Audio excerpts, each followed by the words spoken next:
အားလုံးပဲမင်္ဂလာပါရှင်ဒီဖိမ် channel ကနေပြီးတော့ပြန်လည်ကြိုဆိုလိုက်ပါရှင်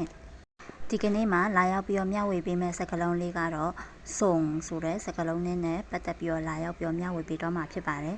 စုံဆိုတာကတော့ဒီပစ္စည်းတစ်ခုကိုပဲဖြစ်စေလူတစ်ယောက်ကိုပဲဖြစ်စေကျမတို့ကပို့ဆောင်ဒီပစ္စည်းဆိုရင်တော့ဒီပစ္စည်းကိုပို့တာတို့ပါတို့ပြောတာပေါ့နော်အဲ့ဒါကိုစုံလို့ခေါ်ရပါတော့စောအုပ်ငေါ်မိုက်အဲစုံဒါကိုကျမတို့ဘယ်လိုသုံးမလဲဆိုရင်ပိုင်စုံပိုင်ဆိုတဲ့စကားလုံးလေးနဲ့ကျမတို့ပေါင်းပြီးတုံးလို့ရပါတယ်ပိုင်ဆိုတာကကြတော့တွားတီပေါ့နော်စုံနဲ့ပေါင်းတော့ပိုင်စုံဆိုတာကတွားပို့တီနောက်တစ်လုံးဆိုရင်တော့မားစုံမားဆိုတာကလာတီပေါ့နော်စုံဆိုတာကပို့ဆောင်တာမားစုံဆိုတာကလာပို့တီပေါ့နော်ဒါလေးကိုကျမတို့စာကြောင်းလေးအနေနဲ့ပြန်ပြောဆိုကြည့်ပါမယ်စုံကลือဟိုင်းနော်ကลือဆိုတာကစားကိုပြောပါတော့စုံဆိုတာကပို့ဆောင်သည်ဟိုင်းနော်ဆိုတာကပို့ပေးပါအောင်ပေါ့နော်နည်းနည်းတော့ပို့ပေးပါအောင်ပေါ့နော်စုံကลือဟိုင်းနော်ဆိုတာက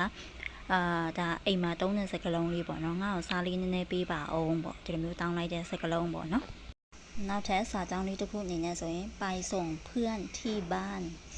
ไปส่งဆိုတာကတွားပို့ဒီเพื่อนဆိုတာကတငယ်ချင်းကိုပြောတာပါที่บ้านဆိုတာကအိမ်ပေါ့နော်တငယ်ချင်းကိုသူ့ရဲ့အိမ်ကိုပြန်ပို့ပေးရပါတော့အဲ့အတိတ်ပဲလို့ပြောချင်တာပါဒါဆိုရင်ကျမတို့ပြန်ဆိုကြည့်ပါမယ်ไปส่งเพื่อนที่บ้านไปส่งเพื่อนที่บ้าน